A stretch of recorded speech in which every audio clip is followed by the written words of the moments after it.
and welcome to FO Talks. Today we're joined by venture capitalist and Democrat donor Steve Wesley to talk about the most talked about woman on the planet. And I'm not talking about Taylor Swift.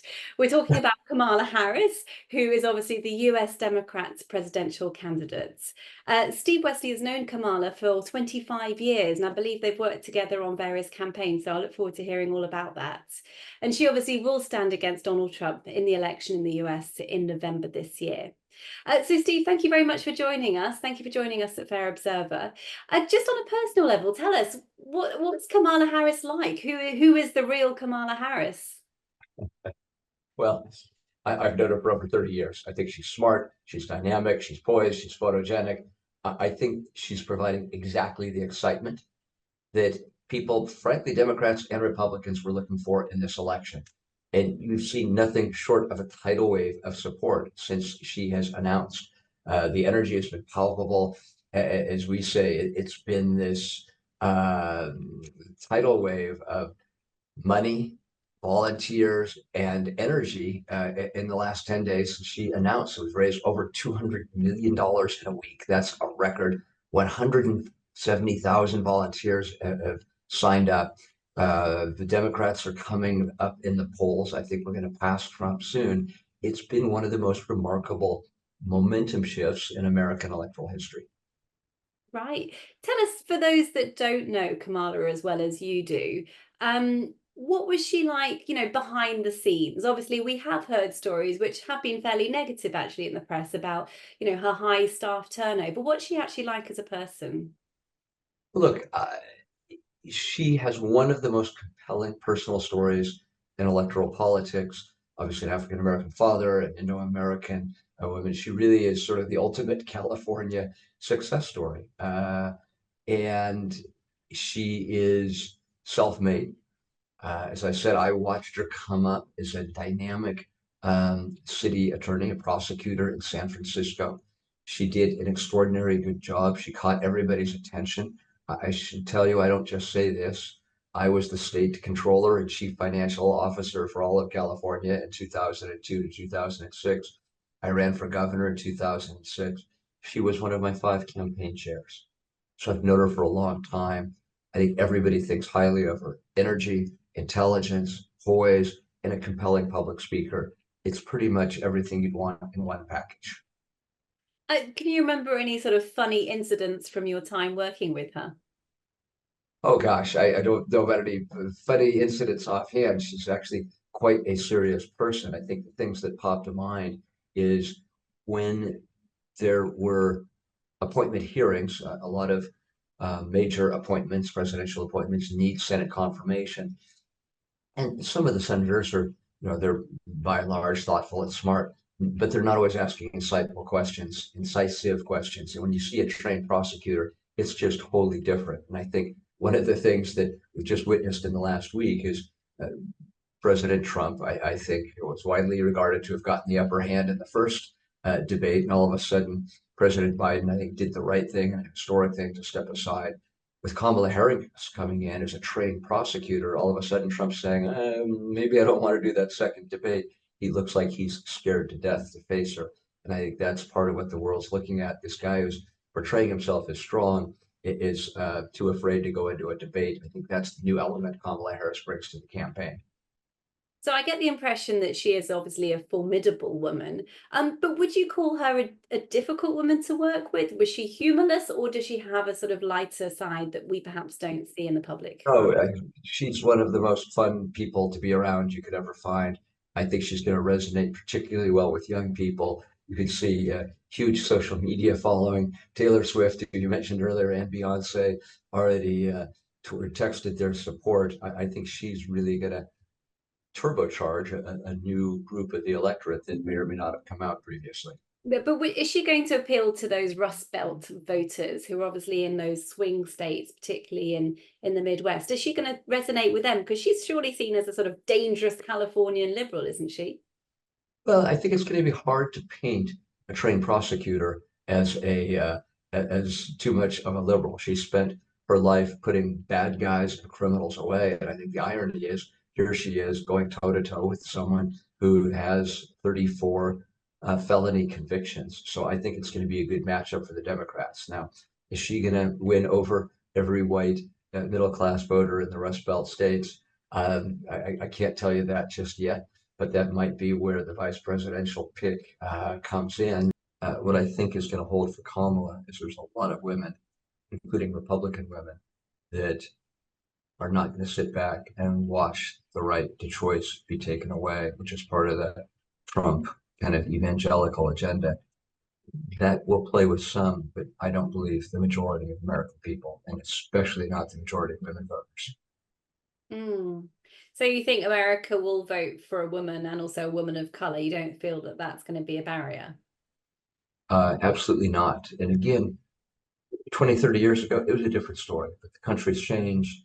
When I first announced my support for Barack Obama way back in 2008, I guess, um, 2006, people said, well, America won't elect a black president.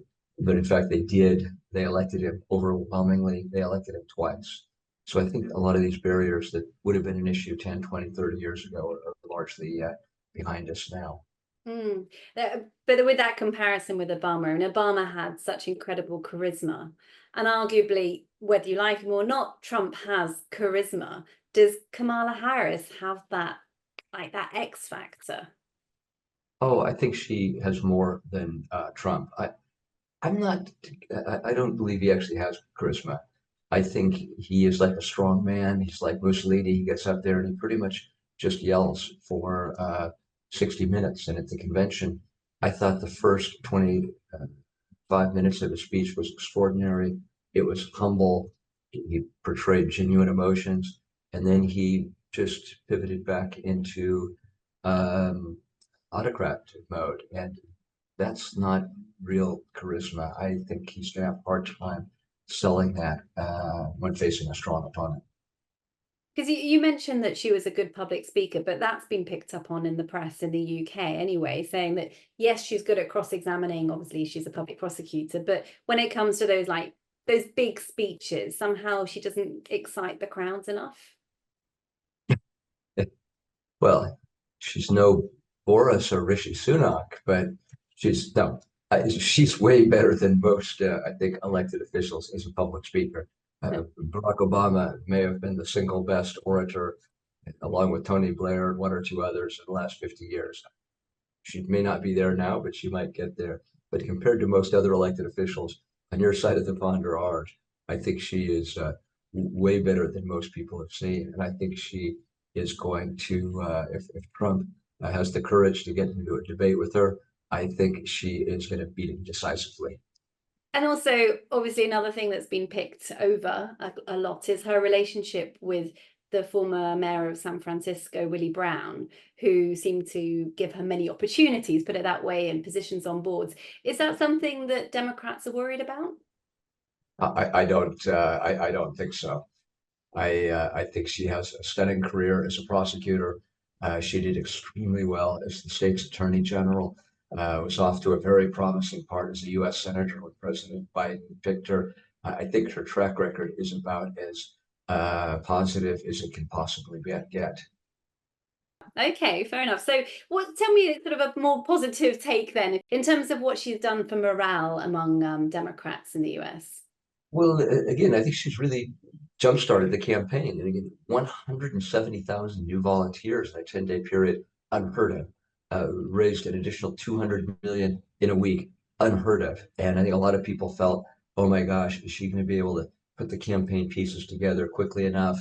And I think by every standard, she's not only done that, but the numbers, the poll data from New York Times and other places show that we're already ticking back up, especially in those battleground states. So I think most every Democrat in the country is feeling that we're on the right track. As you know, voters have deep concerns about the age issue in our country. There's a lot of complex geopolitical issues from China and Taiwan to inflation in the global economy, Russia and Ukraine, Middle East. We want someone who's young, who's vibrant, who can tackle those issues. And all of a sudden, Trump's going to have to be answering all the age questions as he moves toward being 79, 80 years old. Yeah, I mean, that's it. Can she take on Trump? I mean, I think Bloomberg recently asked you, can she win? And your answer was absolutely. So just tell us why and Yeah. so What do how. you, just look at the debate issue. She's in office for, I think, 24, 48 hours and says, great, I'm ready for the debate. Bring it on. And Trump's saying, I'm not sure I'm going to do a debate. Right. That tells the whole story right there. This woman is compelling. She's photogenic. She's smart. She's a trained prosecutor. She's articulate. This is just what you want going down the last 96 days of the campaign stretch. And now the Democratic Party has its Trump campaigns on its heels. And already you're seeing misstatements on the other side, sort of callous remarks about women and parents with no children. Gee whiz. It's not a very good look for the Republicans. And I think going to the convention, you just couldn't ask for more momentum on the Democratic side. Right.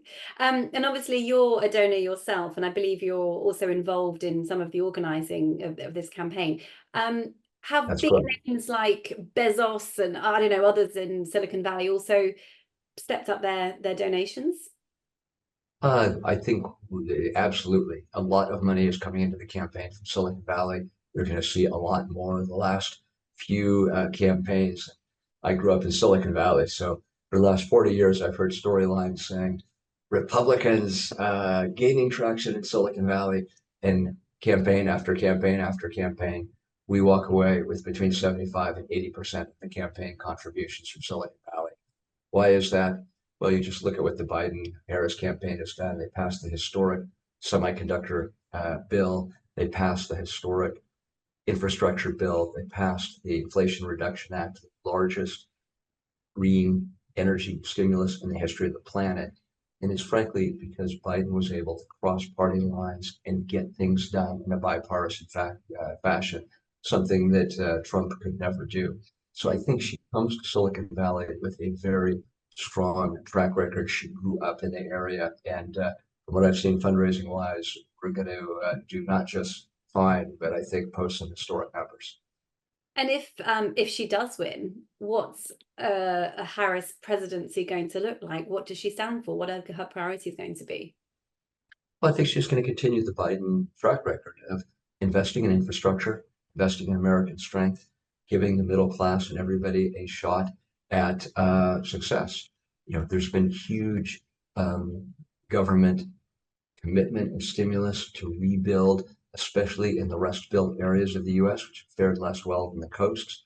Over 200 companies have broken ground on over 200 new plants since the IRA was started, 200 new factories. It's really invigorated the national economy. But don't take my word for it. I'm a partisan Democrat. Just look at the numbers. We're looking at the lowest unemployment in 50 years. That is a great signal going into the campaign. We're looking at the highest stock market numbers in the history of the stock market. Americans love that. Inflation has been the one sticky issue, and that is now starting to come down. Broadly understood, we'll see the first rate cut probably in September. So I think all the indices are going the right way. But at the end of the day, I think what Americans are really looking for, Republicans and Democrats alike, is stability, not a mob trying to attack the Capitol. And I think a Harris campaign will give you the stability and the prosperity people are looking for. It's going to be a tough one, though, isn't it? Because after the assassination attempt, clearly the whole world saw those incredible images of Trump, defiantly raising his hand with his, blood coming off his ear. That's going to appeal to the Rust Belt voters, isn't it? More than, the economy, which perhaps is the story that you're telling. Isn't that going to be a very powerful image to counter?